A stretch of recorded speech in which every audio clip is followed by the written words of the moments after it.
touched upon. Ultimately, not surprised to see a lot of bot lane focus coming through. As you said, Varus, Zeri, see if the other ones want to get banned away. When you look at Comp and Trimby, I think they were two players who struggled a lot at the start of last season, but have been stepping up as you've just been progressing through the year, through winter and into spring. Exit and DOS have been a consistent force to be reckoned with for the side of SK Gaming, so wouldn't be surprised to see kind of standard bot lane draft priorities we see so frequently across the league, but doubly valuable when you have two teams that are so reliant on their bot lane for success. Xayah Rakan is just something I want to keep my eye on here, see if it's a first pick for other sides, because with Caitlyn ban, I think Rakan first pick could work really, really well. See if they want to play that into Lucian Nami of Comp and Trimby, which I think they won't hesitate to pick up. Trimby's most played is the Nami. Ashe is up as well, which I think is a good pick for Trimby, but I just haven't seen that much Ashe success ever since the changes. Well, and yesterday we saw Trimby pick the Rakan into the Ashe, and of course it was 80 carry Ashe for Hansama, but I really like Trimby getting back to the Rakan, so I don't mind seeing Koi on either side of that matchup, and as good as they are at Lucian Nami, I think Rakan is broken in Europe. It is. It's... When you have reliable team fighting tools in Europe, I just feel like your odds to win go up by 10 to 15% just in pick ban phase. Yeah, normally the response to things like the Xayah Rakan is always Kai'Sa Nautilus. Anything Nautilus works really, really well. The question I have on my mind is, do you go Xayah or do you go Rakan? If you take away Rakan, they take Xayah and vice versa. But it seems that taking Xayah away for SK is the priority. Of course, you can use your ult to disengage from the Rakan ult, so it does work in an interaction quite nicely there. Yep. You don't want to be on the opposite end of that, but with the Vi ban and the Sejuani ban, Lee Sin just rising up in priority, going to be picked up for Malrang, one of the strongest junglers on the patch. I think already Koi have got a great jungle support. They need to be matched here by SK. See what Marcoon wants to opt into. Elise is open if you want to play some kind of like a Xayah, Elise, Nautilus dive comp. I'd be a bit worried, depending on the direction that Koi go in. Thresh is going to work really well for picks, but you need to work around the Thresh. I feel like if you play some kind of hard engage with Thresh, he struggles to keep up sometimes. That's why pick is just so important in doubling down. He's a champion that if you start to snowball, he can take over a game pretty handedly, throwing hooks from Fog of War, or if you have secondary or primary forms of CC where he can follow up, he can do so well. On his own, an extra summoner spell for a Xayah or whatever squishy champions you have in your team, as well as the Flay to disrupt a Lee Sin, to disrupt a Rakan, but overall a champion that can be very feast or famine. Wukong or Elise, I think, is probably the discussion here for SK. Can they really afford to drop jungle? If you do, you're looking at something like Kindred or Gragas. Yeah, Wukong's going to be the decision, so not going to go for the double pick. They're going to go for a little bit of team fight, sprinkled on top. Now Koi have many options for AD. They can even drop AD carry here. I would actually be curious to see if they're willing to drop AD and prioritize instead a blind pick. Yeah, there's so many. They can play a Philios. Yeah, he's cycling through it all. I think Koi know that they can pick any AD carry they want. The question is, do you prioritize one of them? Something like Kai'Sa, something like a Philios, something like Sivir perhaps, depending on the direction you want to go in for your entire draft. But yeah, Kai'Sa works really well on the dive. Ooh, Kalista, a bit more of an aggressive choice. Debating what the option is going to be. Is the Kai'Sa? I like this. Obviously, Kai'Sa, a lot of repositioning tools in a fight makes it a lot easier to get around champions like the Wukong if they are able to find a flank. That said, some of the shorter range can be a bit difficult in the early game. So now bans coming in. I'm looking at things like Jace, looking at things like Gragas perhaps, Gnar, Cassante, Renekton, blind picks for SK on the top side of the map. Not sure if the Scion's going to hit the bench for sure. The Scion, yeah. I feel like Rakan is, you talked about Rakan being like a hack in Europe. I also think Scion is. It's just such an easy champ to just leave on its own.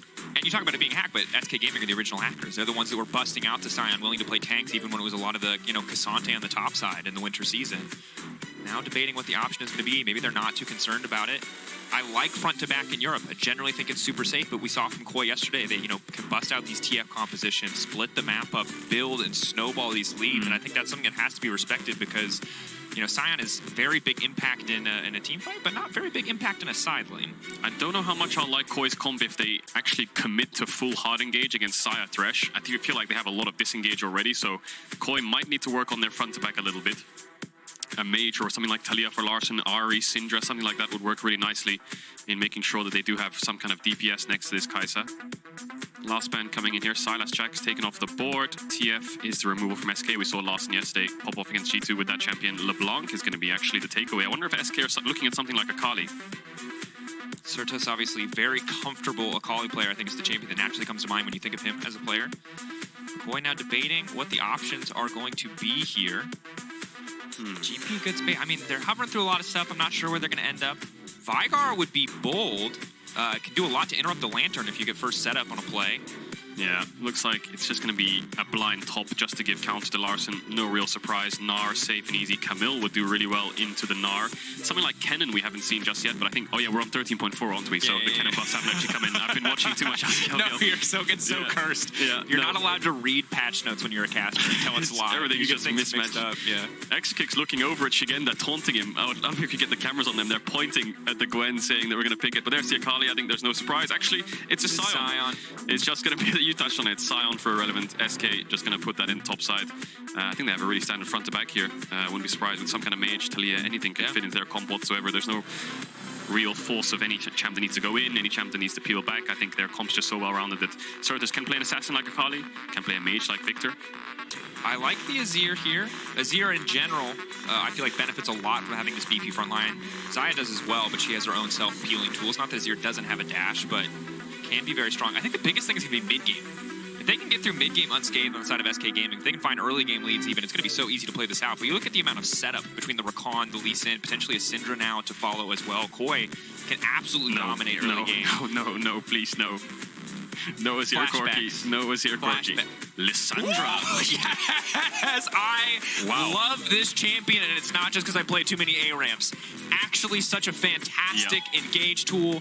Xayah, even if she goes up in the air, she's coming back down in that slow field from the Lissandra ult. It can make team fights so difficult, so tricky. The passive resets in fights can snowball fights if you start to win.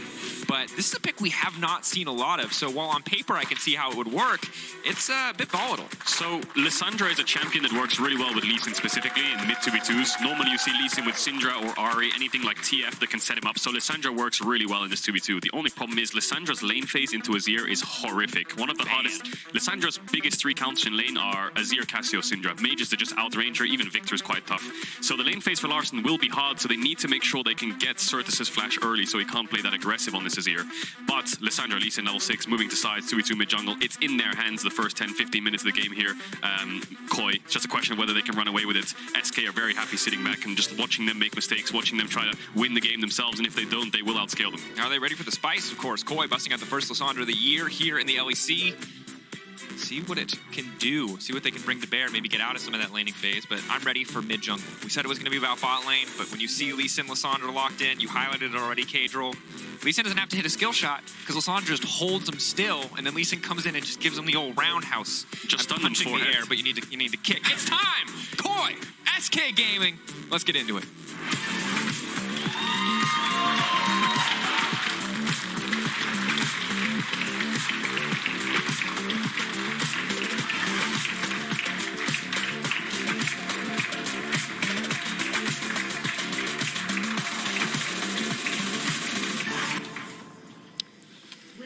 I have 3 quick shout-outs, assuming we don't have a level 1. One shout to the person in the audience with pick matching bird skins, please. Yes, thank you. Very common sense, Xayah, Rakan. It's a little thing, but they're literally duo champions. In general, you should always try to match skins with your bot lane partner, though. I will say that. Holding. Should be going to W over? I think this would be Psycho. He's not going to do it. Okay, second shout-out. Kadril got birthday. Happy birthday. Got to give our credit to happy birthday to Doss. There he is. Let's get a round of applause for Doss. We can't just make it about Kadril. Doss is here. If you're just getting to know this guy, has been stomping with Exakick on the bottom side. Give him that birthday love. Big reason why SK has been so successful. Oh, that's a pause. Looks like we got a, I can see X-Kick. Yeah, you can see him on the camera. He got so excited about the birthday celebration that he, just needed a break. He needed to chill. Needed to refocus on the game. We had the same problem. Yeah, I wonder if he's got some kind of peripheral issue. It's definitely SK who are the ones who have paused.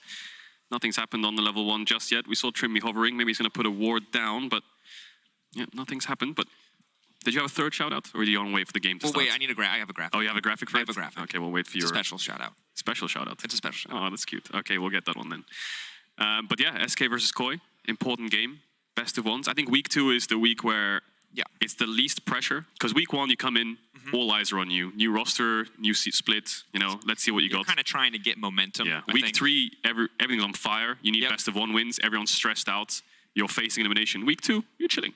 You've got 6 games left. You've got 5 games left. And this split, we do have a break after the best of 1 before we go into the group stage, the best of 3 portion of our season. So we'll see how teams can adapt and change going in there. But I think for both these teams who are expected to make it to best of 3 at this point, it's a lot about just like finding your footing, figuring out the best way to play as a team, because you cannot draw concrete conclusions from best of ones. We cannot say definitively what like the final form of a What do team you mean? is. G2 are frauds. They're 2-2. It's over for them. We're going to lose MSI now. Vitality is the best team in the world. Never mind, I take it back. You can, if your name is Cadril. 4 games in, I'm already making these conclusions, but buddy. I think the thing is that you can start to see the potential of players, you can start to see the ceilings, and you can start to get a sense of what the best version of a team looks like, or the best version of a Scion level 1 play looks like, as we've seen a lot of that recently too.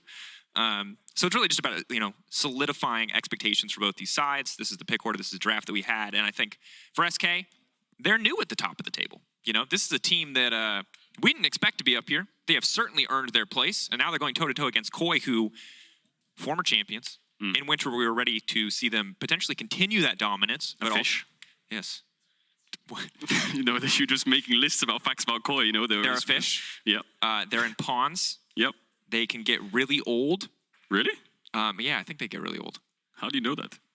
You know what? I'm going to stop potentially just spitting nonsense on the desk.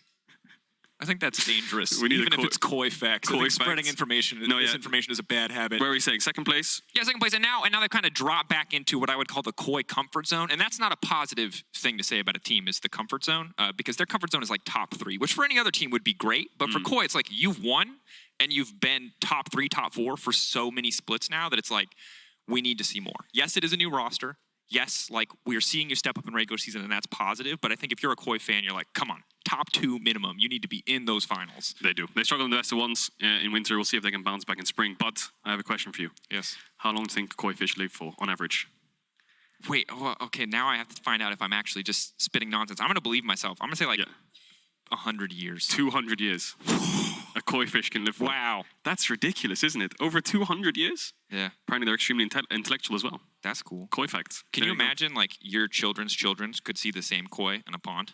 Your children's children's children. You're going through 4 or 5 generations there. That's crazy. We have got... we can go through 10 Larson careers in the lifespan of a... That's actually 20 Larson careers. 20 Larson careers. Yeah, in the lifespan of a Koi. Faker's 10-year anniversary. I think it was today or yesterday. So we could go through 20 Faker careers as a Koi fish. His anniversary is right next to your birthday. That's crazy. I think it's because the LCK day was today and it's not on his actual anniversary, which is in a couple of days. So they celebrated it today. We have got an update. It's some audio issues on the SK side. League officials are investigating. I think it's X-Kick, maybe something wrong with the headphones or something. Yeah, we sang happy birthday too loud and we broke the mics. The headsets. Too high on the volume. So hopefully it gets that resolved. But there's the drafts on the lower third of your screen. We've run through them, but we'll just touch on it. How long before we're allowed to play rock, paper, scissors with the crowd? Trevor seems to just decide what he does up here, and I don't know if we have, we don't have the same tenure, so I don't know at what point we just get to lose it completely. Do you think we should just hold, a tournament at this point? The problem is, we got the delay now that we're in game, so it feels, I can't, take Trimby right now, for example, or DOS the birthday boy and have a birthday boy Apparently, podcast. We're getting back into game soon, though. Oh. So we're almost there. Okay. So we don't have to make a rock. So we don't need to do a birthday boy podcast right now. Don't need to do a birthday boy podcast. Don't need to do a rock, paper, scissors tournament, as much as I would love that, because we've already got 1 competitor. If we get 4 or 5 more, we can make a bracket. We could make a bracket. But there we are. Here we into go! the game. League of Legends. Some would say a worse game than rock, paper, scissors. Those people aren't my friends, though. I'm glad you put that out there. All right, wait. Base, rock, paper, scissors, enjoy. I know you guys want to talk about League of Legends, but we made this graphic, and we're going to run it. Bam! Cadril birthday fun facts. Trevor got the happy birthday song, so this is my contribution for your birthday. Once Campbell's own Malzahar pioneered Urgot jungle. Could beat Faker in a 1v1. Maybe. Who made this? Me. What? You've sang happy birthday now. And Marcus. And now you've made a graphic about it. Yeah. What is this? Don't worry, we'll go back to League of Legends after this. The last one is probably the most accurate. The last one is the most accurate? It's the most accurate, yeah. I cannot confirm or deny the first 2, whether they happened or not. But the third one, I can tell you, would likely happen. All right. What now? Why the camera on us? Anyway. We'll never find out. That's the fun part. All right. Deep breath, everybody. Okay, enough. Now becomes the portion where we talk about League of Legends. For some of you, your favorite part. For some of you, your least favorite. But this is the League of Legends portion. As we see some trading on the bottom side, quick flay and poke back and forth.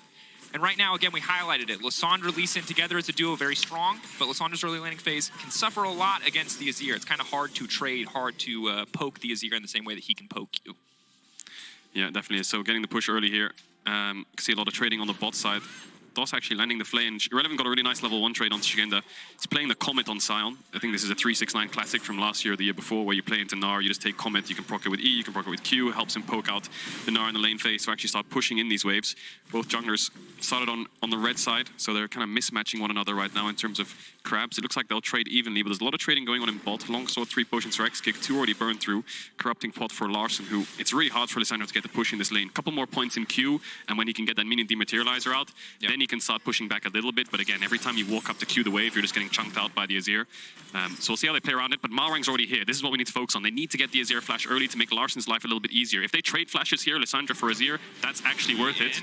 Okay, there you go. Malrang revealing himself a little bit awkward there, but obviously if that route connects, it's a pretty easy setup, a pretty easy follow-up. This is the power of this duo. Again, the rinse and repeat now coming out. No shifting sands available this time, so just poking Surtus out of lane. And as you highlighted, this is a big deal because, yes, more levels would be nice for Lissandra's wave clear, but if you can just poke the Azir out early with some of this aggressive ganking, then you can take control of the wave for a small period of time. Nice little 3-lane view. You can see what's going on. Top and bot pushing for SK. Koi have the mid push because of the gank. This really helps the Lissandra get an easy base. Larssen can try and take a base here and save TP, which will be really, really crucial in terms of getting chunked out. Azir gets more points in queue, becomes more and more difficult to trade back, and Markoon, sorry, is getting a little bit of information onto Malrang. Saw him in mid, knew that his next camp will be blue, puts a ward down, gets a little bit of vision for his team, and will go back to his full clear. Larssen actually using the TP, wants to keep up a little bit of pressure, see if there's any side lanes that he can impact once he gets towards that level 6. Yep. Taking his time. Trimby speaking and enunciating very clearly on I could stage, hear him through the headsets. Said he wants to perma push now. Wow, this is crazy. This is just, I have instant comm access. We're just leaking all the comms out. Leak it all. He says, Kadrill's a very good birthday boy. Oh, great. He looks so happy up there. So does DOS. We'll see if he DOS didn't actually say that. See if DOS can get a win. But yeah, Trim was saying something about the push. They want a perma push. But Malrang's taking a base. Trimmy's actually trying to pull the wave, but the cannon got blocked there. You could see in the top right, the 2 range creeps block the cannon, so they're going to have to blow this next wave out so they can match the base. X-Kick might have to stay, because otherwise he'll lose a lot. Well, he's going to take the base, so Koi will be happy with that. DOS now. He's going to have to stay and freeze it. Yeah, a bit awkward for SK's bot lane here, but it's not the end of the world.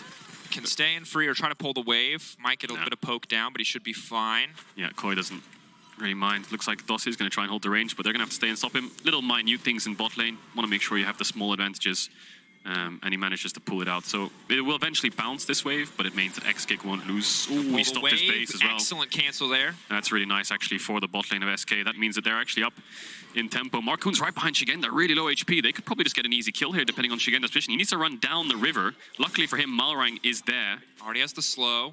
Will just walk away. Good patience, good heads-up play from Shigenda, and Malrang, of course, in the right area to cover there. Yeah. Could have been disastrous, could have at least gotten a flash out, but pretty much just going to walk away. Level 6 Lissandra. Surtus needs to get out of here. There's no way he can stay. Ooh, Malrang spotted him. Now he knows that he has to base. Unless he calls Markoon to cover him. Of course, the chains you see from the Lissandra. I love, this is the mind game. You don't know if the Lee Sin is in the area. You have to wait for Wukong to approach before you can even step up to start CSing. So just by bringing Lee Sin mid, they zone Surtus off for, I think, about 1 creep. Luckily, the cannon is there, so I don't think he loses much of anything. Yeah, you can see Trimby as well is hovering, just in case a 2v2 kicked off. Dropping bot lane. He knows that mid lane is just so important now. And I think what they do here, Koi, is they unlock mid and then Larssen unlocks Koi, right? You make sure that Lissandra has a good time, make sure she can get to the lane phase, and then she'll help you on the rest of the map. So we'll see if that buddy system works out. They just need to get comp a base off. Surtus going to TP back to lane. Irrelevant's done the exact same thing. Very even so far. Dragon's still up. Herald's up in around 1 minute and 40 seconds, which will slowly explode the game open, because I feel like the level 6 is on Koi is really where they want to start pushing the advantage. Whereas for SK, again, they just want to keep them at arm's length. Yeah, and I think this composition is just insane for mid-game picks. Between Rakan, Lissandra, and Lee Sin, and the ability for Kai'Sa to follow up with her ultimate on anyone, regardless of the range, essentially, really easy potential setup. And DOS is a guy that I think we have to keep our eyes on, because while X-Kick has a lot of tools to protect himself, DOS isn't an Aftershock Thresh. He's glacial. He's very squishy this early in the game. So his positioning from DOS could be lethal. That said, SK push on the bottom side, a little bit of push in mid lane. They're going to use this opportunity, use this pressure to take down Infernal Drake. Good. Yeah, very good play by them. There's a ward on it. Koi know that they can't fight it. Malrang's just going to take a base, gets over to the Gromp, needs one more camp for level 6. Trimmy's just spotting. You know, Markoon doesn't have smite, so they were a little bit hesitant there, SK, but not much of a response on the map right now for Koi. Yeah. You know, if you invest your Lee Sin to go topside to put the Sion behind, it doesn't really net you anything in the longevity of the game. Nice side set by Trimby. Will stop Doss's base, who's yet to get that base off. 2 bases so far for XKick. Comp's coming out of base. Shigen is going to probably gnar Irrelevant here just to get the damage, but he doesn't want to knock him back because he'll lose the trade when he comes out of the form. Yep. So my eyes are on Herald. Lissandra Lee Sin, level 6. Rakan will probably have first move to Herald because he's cancelled Doss's bases twice now. Maybe he can get it 3 times. Pulled back under tower, though. Still shouldn't be too much of a concern while no one else is in the area to really punish here. He's going for the solo kill there. Doss isn't he? Drops the Ignite. But that's important because he chunks him out and he knows that the Rakan wants to move topside for Herald and he knows he won't be up to base and get there in time. So if he makes Trimby really low, he has to base. Still hovering. Still canceling the base there. Comp using the cleanse immediately. Level 6 on Comp. Procking the vitals as well. Doss relatively low, but he's just getting shattered. XKick now going for another kill. XKick absolutely popping off, and Trimby, he can't do anything! An instant double! SK bot lane just showing us again how strong they are. Larsen's here, no summoners on XKick. Doss, I think the play for Doss here is trying to get out. Are they going to try and defend? No, just walk the other way. Wait for the lantern. I think you can space this out. There's no right choice. Oh, the lantern, he's out! That's genius! Uses the ult to make sure that he can get out before Larsen can buffer the ult. Really well played from the bot lane of SK. That was just a perfect dance in the 2v2 and the exit. Calm, cool, collected under pressure. They split perfectly. Lissandra has to pick one target and picks the Xayah. Thinks they have an angle. Maybe you can get the kill, but ulti comes out into the lantern. Clean escape. Very well played. Crushing. They want to fight here, though. Koi undone. They know that Herald's being taken. There's a ward in the pit, so they know it's being pulled out. They have to reset it. And of course, the Herald changes means that it won't leash. See, it runs back really quick, goes back to full HP. Koi can't keep the leash up. But yeah, already off to a great start. You can see the bot lane of SK, 1.2k gold up in total. And that was even before Doss got his first base off. I think Trimby was a little bit greedy on staying. Comp was walking up too far. Larsen should be all right. Oh, he didn't take the E? Hang on a second. Why didn't Larsen take that E? Maybe XKick can start to threaten something here. Has the lethal tempo, but not enough damage. With that Catalyst, a little bit of health. Larsen's tanky enough. We'll see it again. Trimby staying here, he wants the base, but Comp has to cleanse. But then Trimby thinks, well, XKick's level 5. If we just focus the Xayah once the Thresh has been pushed back, we can win. But the damage is just so high, bursted, then flashes away from the knockup from Rakan, cleanses the Ignite. Doss flashes forwards to Flay, so Trimby can't flash and escape. Well executed. XKick pushes the wave, gets level 6, and then here we see the beauty of the Lantern ult buffer. Yep. Absolutely just a clean play. Again, splitting up, so Lissandra has to pick a single target, wants to go for the Xayah. Easy kill, easy shutdown, and pull out because the fights are continuing to happen. XKick, no ultimate, immediate shutdown on the bottom side. Super clean gank coming in from Malrang, gets the kill over to Comp. Yeah, gets Comp back in it. We'll see if he can get these next couple of waves in as well. But good play. I'm not sure how the setup happened there, but they managed to pull it off. Larsen trying to get this mid push in, has obviously got 5 points in Q now on level 9, so it makes it a little bit easier. But as thrilling as this mid lane matchup is, we talked a lot about it, and it was partially unlocking mid now to go play through the bottom side. Both these bot laners, core carries for their team, not always reflected in the numbers that we've seen so far this spring, but when you think of both of these teams, you know that they can and have very successfully played a bot-centric game. That has been the story of this game. The first 2 kills, honestly an outplay on the side of SK, or a misplay on the side of Koi.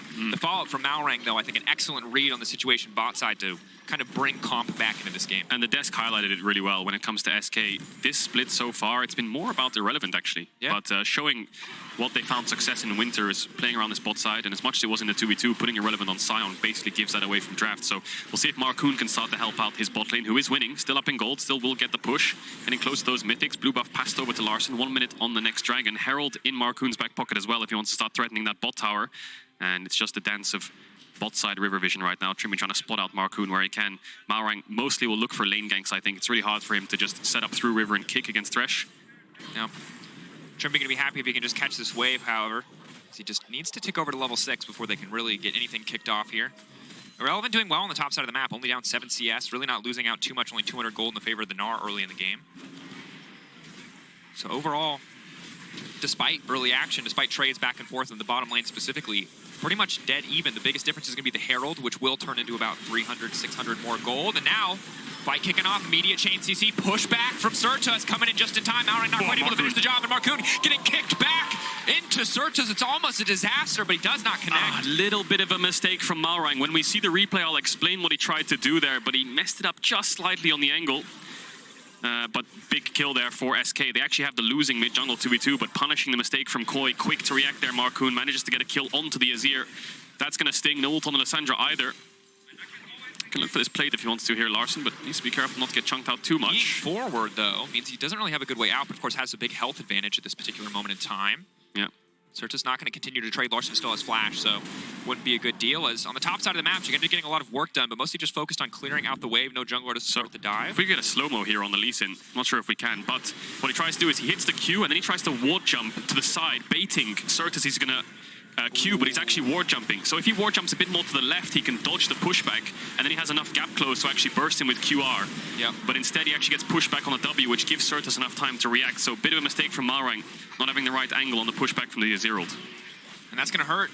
Just makes it that much easier for the Azir. Again, Lissandra is a champion who we really know wants to take over in the mid game, and despite having a bit more presence on the map, it's now dead even in gold.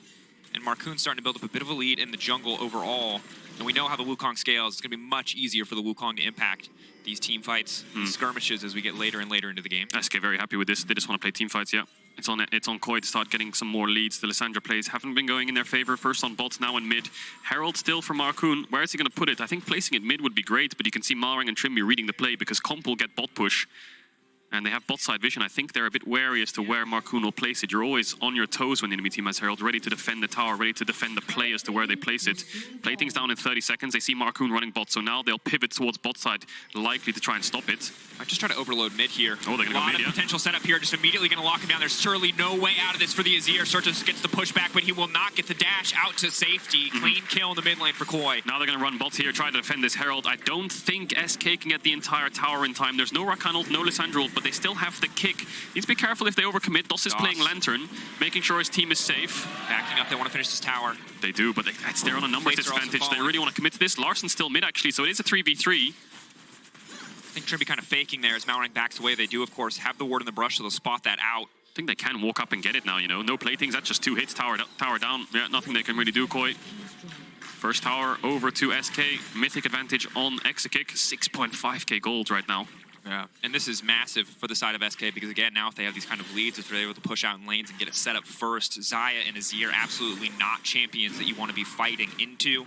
Snowballing them at this stage is going to make team fighting so much easier, or skirmishing around the next Herald as it is. It's about 2 minutes out. See how they set up. Lanes kind of get a bit... They shift up a lot when the first tower falls, especially on mid-bot side. You normally see bot lane go mid lane go side, and then it's all about mid-push. Surta's going to solo out the blue buff here. TP mid from Larson. I wonder why they're investing this TP mid. Comp's close enough to catch the wave that they're not really under threat of losing a tower.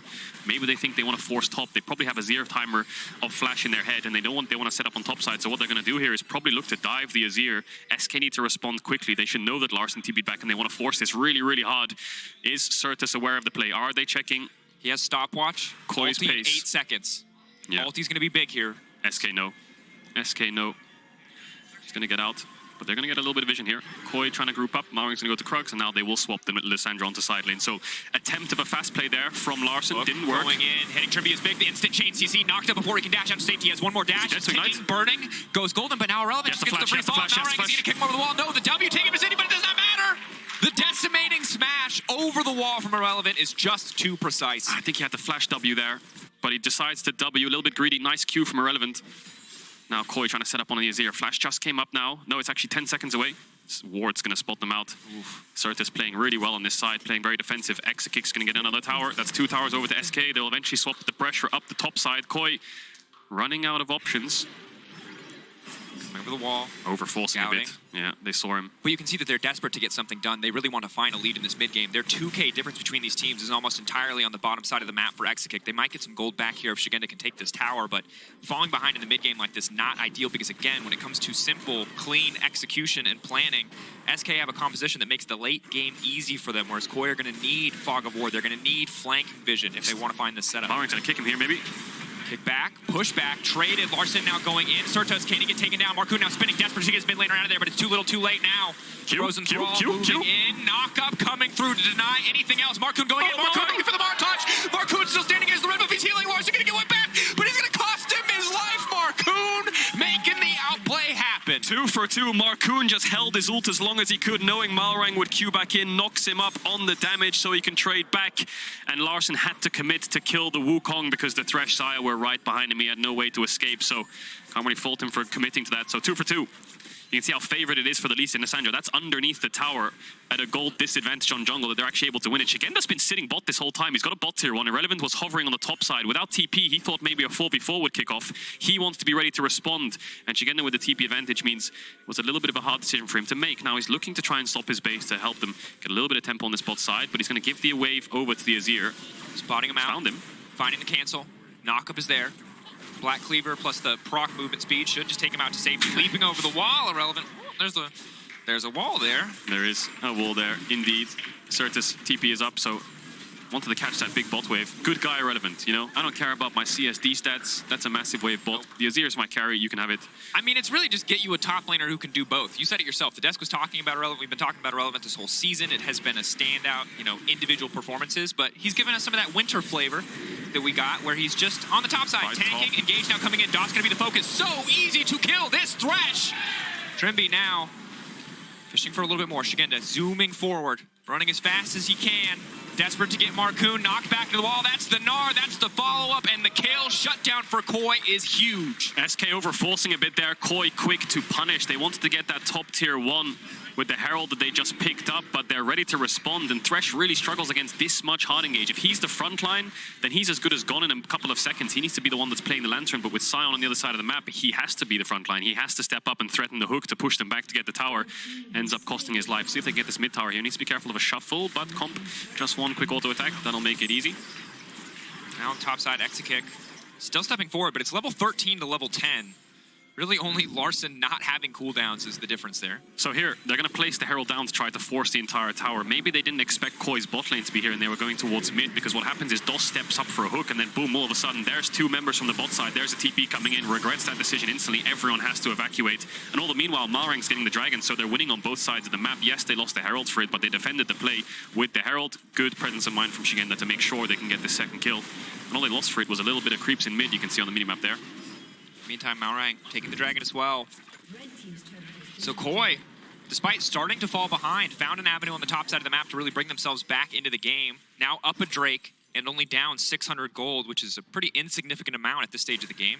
We'll check itemization, which is going to be a little bit more significant. But DOS opting for additional movement speed in the form of the Shirelias means he's still a very vulnerable target, but is just going to rely on essentially better movement or additional movement speed to get away from some of these engaged threats next time around. And Shigenda now running.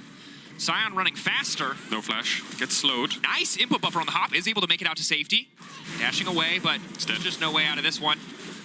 He's going to try. It will not happen. Shut down there. So that's a cross map. They knew that Koi was pressuring the top side. Marcoon looks for a fast play on bot. You know, they can't really respond up here. The Lissandra is a bit too strong at the moment. Let's try something on the other side of the map. Shigenda no flash. A little bit too far forwards. And the blue smite jungle item. This is why it's so powerful on champions like Wukong, because he actually just ran through those bushes so quickly. Managed to gap close onto Shigenda. Comp will catch that wave. Make sure they're not bleeding any creeps. Now the problem with this is they could rush Nash here. This is a situation where SK can just run straight to Baron and you're going to lose it because they have Azir, they have Xayah. Comp is going to regret this decision in the next couple of seconds. We'll see if they can get here in time. Malrang's just coming out of base gates. Trimby has the wards to place down. They're going to full commit to this. 9k on the burn. Super fast. They have to full commit on the burn. Certus might have to jump out of the pit to push Malrang away if he's going to get in range. Malrang should be able to get here in time. The question is, do they push him back? Do they push him back? Getting lower. Are they going to risk the 50-50? How much time do they have? They're pushing Malrang away. Now they want to burn it down off to the backside. It's Trimby, but they've got no options left. Certus versus Malrang. He's going to lose the 1v1, but he secures his team, the Baron. It's worth it. The rest of Koi now descending. Certus going to buy as much time as he can. He will go down, but the cost of 1 life in exchange for a Baron 21 minutes into the game is a damn good deal for the side of SK. Really, really worth it. I mean, on paper, Comp will see this massive bot wave and think, I need to pick that up. And he does go for it. Big punish by SK to commit the TPs. They play it really well. You know, they put wards over the pit. They're patient. They wait to see where the Lee Sin is. And then the pushback from Certus is great. The flash from Malrang here could have been a bit better because what he does here is he flashes, but he flashes far enough forwards that he still gets pushed back. Maybe a little bit more to the side. And he could have got the Q across. But either way, Certus for Baron. Always going to be worth it. We'll see how SK can set up the rest of the map with this Baron buff. Yeah. One of the big strengths of Azir, despite taking some hits, obviously can shred through objectives still. Xayah as well with this Navori build just murders the Baron, something that Koi clearly had not respected enough. Is ooh, Shigenda. No flash yet. Level 14. Doesn't have that Triforce finished yet. He has to run into the Wukong or something, doesn't he? This is really complicated. I think he might just be dead unless he can push back. Bit of a whiffy there. Wall up now, leaping out to safety. Gale Force forward. The root's going to connect. That is one dead Gnar in the side lane.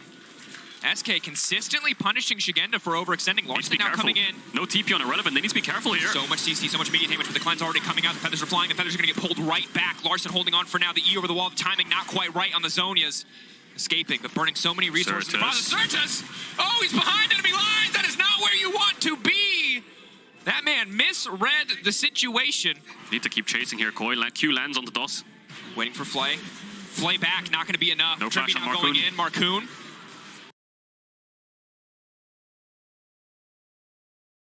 Waiting on the clone, I think. Doesn't have the cooldown. It's just going to get shredded. Is going to get taken out. Tries to dash out to save. The healing will not be enough. Meanwhile, in the mid lane, it is just the Scion pushing in. SK, they had Baron buffs. They had 4 of them. And they committed for a pick. The pick was great, but your Scion doesn't have TP, so you can't go further than the pick. You have to play on waves. Redevon will get this mid-tier 2, yes, but you just lost 3 of your members for that. X-Kick's going to go up towards the top side, try to get some vision, get some waves in, but big mistake there, big blunder. When you have Baron, you really want to avoid fights. You can see on the top left there, SK's Baron buff, minus 130, minus 200 gold. It's backfired. Absolutely has. And if we look back 6-7 minutes ago, it was a 2k individual gold lead for Exakick, and SK were 2k gold ahead overall. Now they're dead even in gold.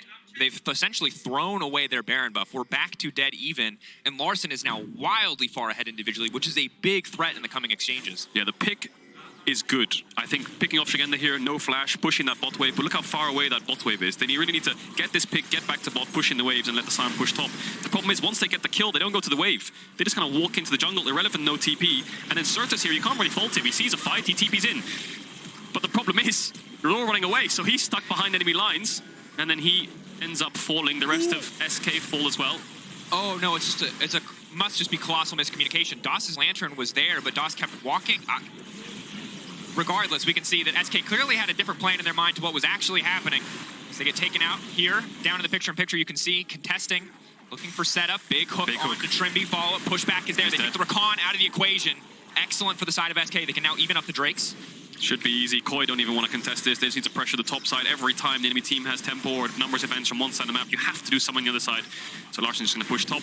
Comp's going to take out red buff. Malrang can just clear through his camps. No wards to really place down. Nothing's really overforce.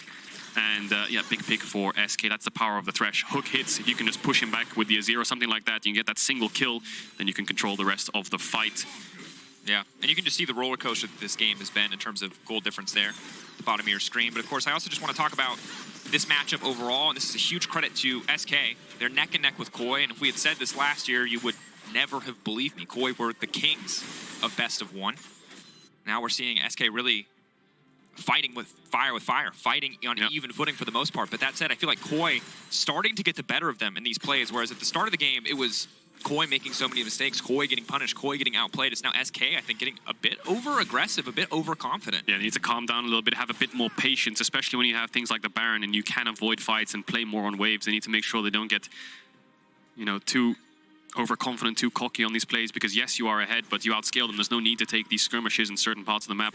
You need to play with numbers. X kicks in a base here. See if he gets towards that Bloodthirster. Yeah. See what he picks up, actually. Must be close. He's going to sell the dagger. Wonder if he has the Bloodthirster. Yep, he does. So 3 items Zaya. Comp has the Renans. 1,000 gold shutdown. He's just recovered throughout this entire game. Gold dead even. Dragons dead even. Knight's Vow on Malrang. That's an old school throwback. Who did he vow? Observers, let us know. Who's he going to vow? We will find out as we cycle through the champions. Maybe someone like Comp would be an easy one. I'll just say that I don't think Kai'Sa is a queen, so I don't... She's a queen, don't get me wrong, but she's not like a literal queen, so I don't know how she would knight someone. So just a lore question for the balance or design team. Trying to figure that one out. Yeah, we'll reflect some damage back to the Lee Sin, so it'll help them in terms of, you know, damage from SK onto the carries. But game slowing down. 30 seconds on this Baron respawn. Koi want to control this top side. They want to play through the Lissandra Lee Sin. Look for the Azir.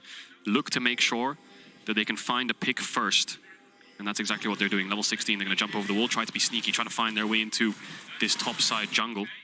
And when we talk about a perfect front to back, we can say that SK are favored. Trying to punish it though.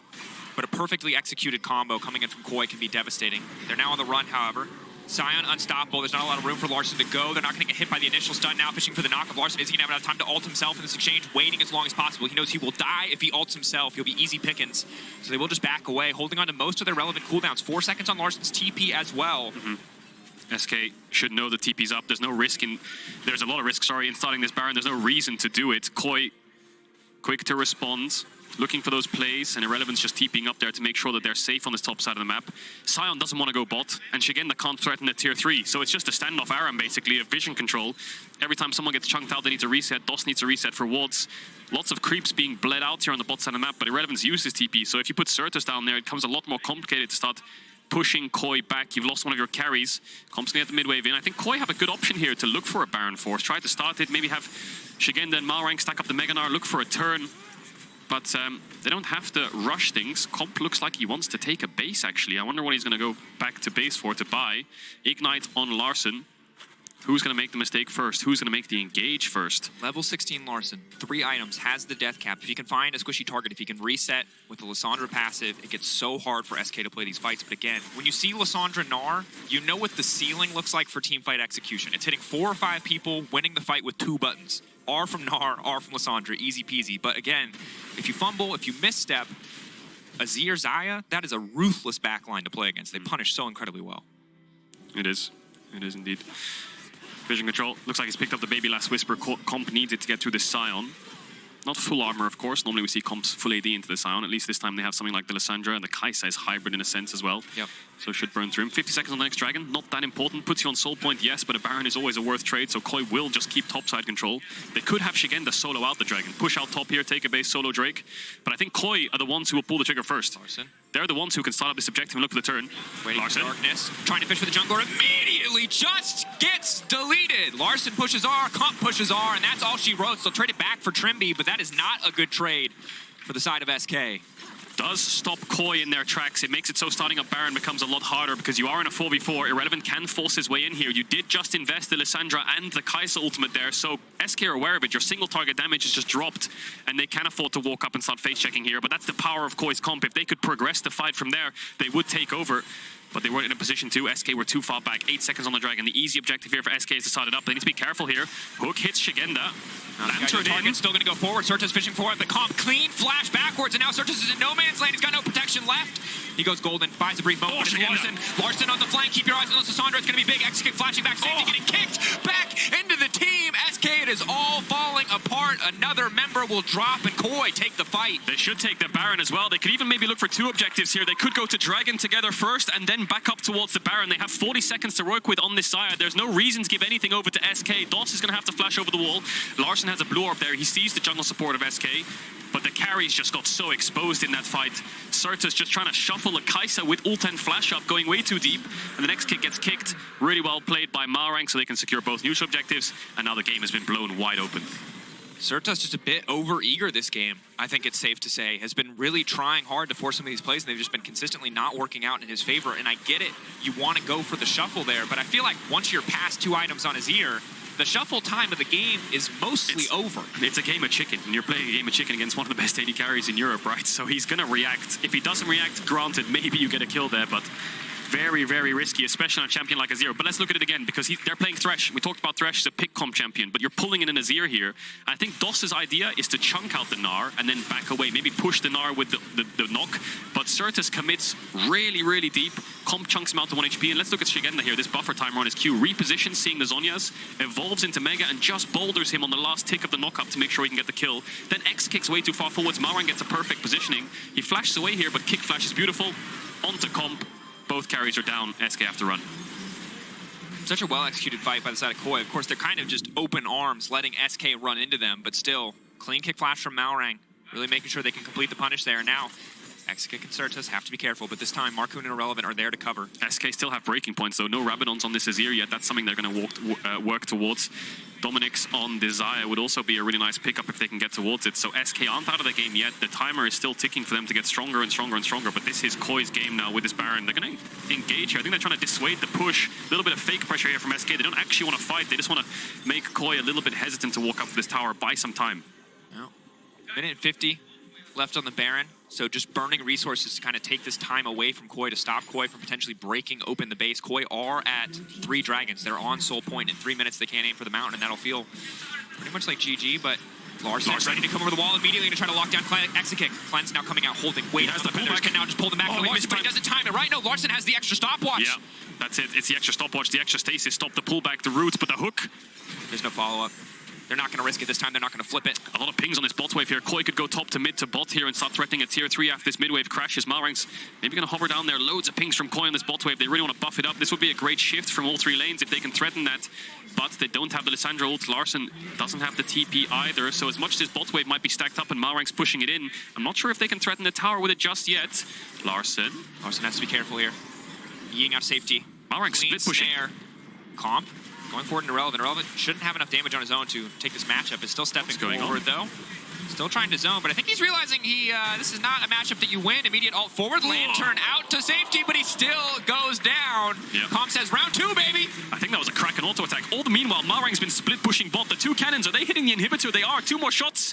No, they drop aggro onto this tower, but I think they can pick 3 inhibs up here. And Koi are just picking SK apart. SK cannot find a fight. They are so desperate to get a 5v5 to find any angle to punish the cooldowns that are down on the side of Koi. But now Larson's ult is back up. They can just re-engage. They can just fish for more. They're not going to fall up onto Larson. Eating into the middle of the team. Will not follow up. Will not take it. They've got inhibitors down. They don't need to overforce. Yeah. They don't need to risk anything. Koi have this game in the bag if they can take a breath, slow down, and breathe. 2 cannons. They can wait, but they can try to threaten an end. 15 seconds on the Sion. They need to dive if they want to do that, but you're diving into a level 17 Azir, level 16 Xayah. It's risky. The call here, I think, is just to back off, wait for the inhibs, wait for the super creeps, and start the siege in around 30 seconds to a minute's time. They have a soul point coming up as well. There's no need to throw it all away here. If they all die and they lose control, there's so much gold going into SK from these creeps, and they can set up around the dragon. So playing it safe, playing it smart. Doss knows that, and he's looking for a pick again, but wrong bush. Yeah. And the big struggle is with 3 points of guaranteed pressure now, with so many supers barreling down each lane. SK are just not going to ever get to fight on their terms. They're not going to get to be first to objectives. Every choice they make is going to be a gamble where losing means losing the game. And that's just not a situation where their comp is going to be favored whatsoever. You don't have vision anymore? Wow. Can you imagine a better situation for Lissandra and Lee Sin?